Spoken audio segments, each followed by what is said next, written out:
안녕하십니까? 소쿨극장의 재미있고도 기이한 옛날 이야기 시간입니다. 오늘은 조선 초기의 대학자 성현이 그 당시 저작거리에서 벌어진 일을 찾아 모아서 쓴 것 가운데 하나인 죽어서 뱀이 되어 복수한 여승 이야기입니다. 구독과 좋아요, 그리고 알람 설정 부탁드립니다. 재미있고도 좋은 글로 보답하겠습니다. 홍생은 나이 42, 간 넘었을 무렵 병마절도사가 되어 재상 소리를 들은 전도유망한 장군이었다. 젊었을 때 그가 산속을 지나다가 갑자기 비를 만났다. 이런 산속에서 비를 만났으니 어찌하면 좋을까?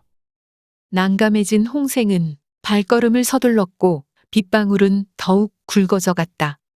얼마나 지났을까? 허둥지둥 걷는 홍생의 눈에 자그마한 외딴집이 빗속에 흐릿하게 보였다. 반가운 마음에 얼른 뛰어가 집주인을 찾았다. 주인장 계시오? 그런데 한참 만에 인기척과 함께 밖으로 나온 이는 젊은 비군이었다. 삭발은 했지만 얼굴 윤곽이 보기 드문 미인이었다. 그녀의 미모에 혹한 홍생은 자신이 비를 맞고 있다는 사실조차 잊고 비군이를 빤히 쳐다보았다. 그러고 보니 여긴 남자였군요. 예, 그렇습니다. 비군이는 목소리도 꾀꼬리처럼 고왔다. 산길을 가던 행인이 비를 만나 잠시 쉬어갈까 하오만. 안으로 드십시오. 홍생은 비군이의 안내를 받아 암자 안으로 들어섰고 방에 들어가자 급히 젖은 두루마기를 벗어 화롯불에 말렸다.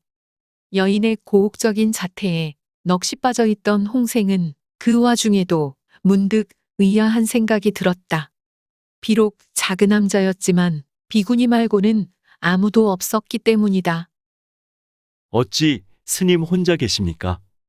비군이가 대답했다. 원래는 스님 세 사람이 함께 암자에 머물고 있습니다. 두 분은 탁발을 나가 아직 돌아오지 않았지요. 혼자 계시면 적적하시겠습니다. 예. 한번 탁발을 나가면 빨라야 사나흘, 늦으면 이래나 여드레가 걸리기도 하니까요. 밖에서는 빗소리가 요란했다. 빗소리에 섞여 이따금 천둥 소리도 들려왔고 산골짜기에서 흘러내리는 물소리도 시끄러웠다. 저녁 때가 되자 차는 없으나 깔끔한 나물밥상을 비군이가 내왔다. 홍생은 달게 받아먹고 피곤을 풀고자 자리에 누웠지만 잠이 오지 않았다.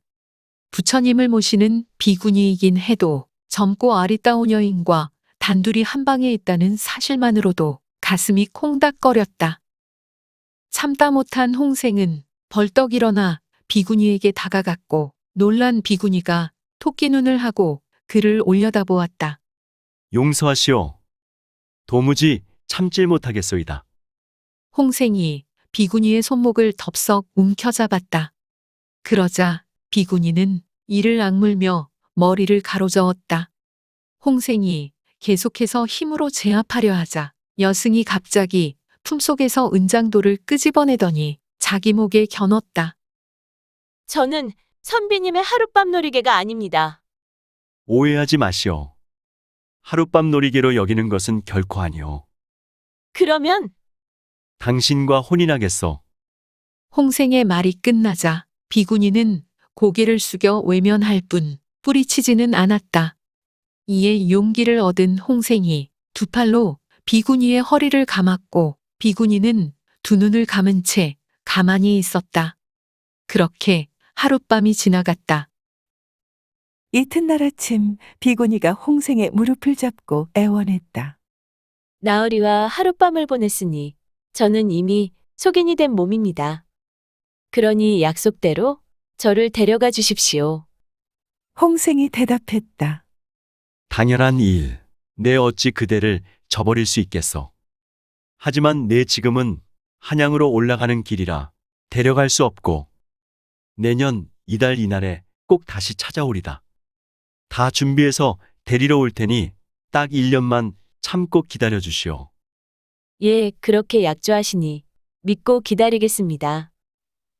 그날 밤 다시 잠자리에 들었을 때 비구니는 재차 홍생에게 다짐받았다. 나으리, 1년 후에는 꼭 데리러 오셔야 해요. 물론이요.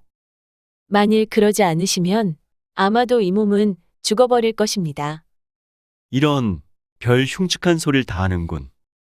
나으리를 기다리다가 원통하게 죽으면 아마도 뱀이 될 거예요. 뱀이 되어서는 나으리의 목숨을 뱀지옥으로 가져갈 거예요. 점점 더 끔찍한 소리를. 홍생은 그렇게 사흘을 보내고 나서야 길을 떠났고 얼마 지나지 않아 그 비구니와의 약속을 까마득히 잊어버렸다. 홍생과 약속한 비구니는 1년을 꼬박 기다렸고 그래도 홍생이 나타나지 않자 시름시름 알아누웠다. 그렇게 병이 들어 자리에 누워서도 오매불망 홍생만 기다리다가 결국 오라병으로 숨을 거두고 말았다. 한편 홍생은 무과에 합격해 벼슬길에 올랐고 승승장구하다가 젊은 나이에 병마절도사가 되어 남쪽 지방으로 부임했다.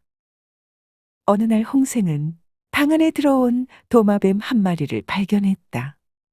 그가 밖을 향해 아전을 불렀다. 여봐라. 방 안에 웬 뱀이 다 들어왔느냐? 그 즉시 아전이 달려와 도마뱀을 잡아다 마당에 내던지고 밟아 죽였다. 그런데 그 이튿날에는 실같이 가는 뱀이 또 나타났다. 참, 괴이한 일이로다. 다음 날에도 똑같이 방에 뱀이 들어왔는데 전날 것보다 조금 커져 있었다.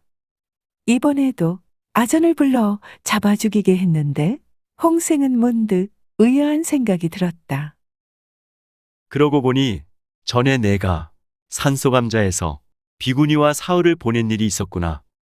그때 그 비구니가 나를 기다리다 죽으면 뱀이 될 거라고 했는데, 내 목숨을 가져갈 거라고도 했는데, 불현듯 잊고 있던 과거의 일이 떠오르자 홍생은 모골이 송연해졌다. 그래서 아전들을 모두 불러놓고 말했다. 뱀이란 뱀을 보거든 그 즉시 모두 밟아 죽여라. 그 이튿날도 뱀이 나타났고 아전들이 달려들어 죽여버렸다. 그런 일이 며칠간 계속되었는데 매일같이 나타나는 뱀은 날이 갈수록 커져만 갔다. 날마다 없애버려도 소용없자 홍생의 입에서 탄식이 절로 흘러나왔다. 모두 죽여 없앨 수도 없고 대체 이를 어쩐단 말인가. 차라리 방 안에 들여놓으면 근심을 덜 수 있을지도 모르겠구나. 홍생은 방 한 구석에 괴짝을 마련하고 그 안에 이제는 커다란 구렁이가 된 뱀을 넣어두게 했다. 그러자 날마다 나타나는 뱀을 없애려고 법석을 떨지 않아도 되었다. 하지만 그날부터 홍생의 정신이 점점 혼미해지기 시작했다. 홍생의 방 안에는 늘 구렁이가 든 괴짝이 놓여 있었고 외출할 때는 하인을 시켜 그 괴짝을 사인교에 메고 뒤따르게 했다. 그래서 그는 어느덧 뱀 절도사로 불리게 되었고 사람들이 뒤에서 수군거렸다. 참으로 괴이한 일이 아닌가? 어떤 여인에게 못된 일을 저질러서 저 꼴이 됐다는군요.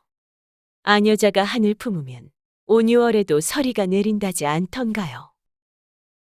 참 망측한 일일세.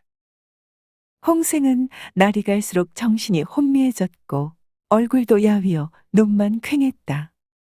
음식도 잘 먹지 못했고 살아있는 사람다운 기력도 찾아볼 수 없었다.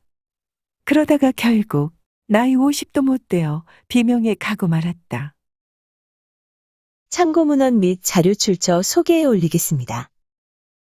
조선 전기의 학자인 성현이 지은 용제총화가 모본입니다. 이 책을 김남희와 전지원 등의 교수가 협력하여 현대 한국어로 옮긴 용제총화에 뱀이 되어 복수한 여승을 참고했습니다. 이 이야기는 유동후 선생이 지은 귀신 들린 책에서 죽어서 뱀이 된 비구니 라는 소제목으로 실려 있습니다. 여기서는 그 이야기를 많이 참고했습니다. 한국민족문화 대백과사전, 한국민속 대백과사전, 국립중앙박물관 그리고 간송미술관의 기사와 사진을 빌렸습니다. 위키백과와 나무위키의 기사와 사진을 빌렸습니다. 조선시대 화가 김준근, 신윤복 그리고 김홍도의 그림 몇 점을 빌렸습니다. 스튜피드박의 블로그에서 토끼 짤방 일러스트를 빌렸습니다. 123RF, 핀터레스트, 픽사베이, 크라우드픽, 게티 이미지뱅크 그리고 픽스타의 사진과 일러스트를 빌렸습니다. 소쿨극장은 일주일에 3번, 매주 화요일, 목요일 그리고 토요일 오전 10시 전후의 이야기를 올립니다. 다음에 만날 때까지 안녕히 계셔요. 고맙습니다.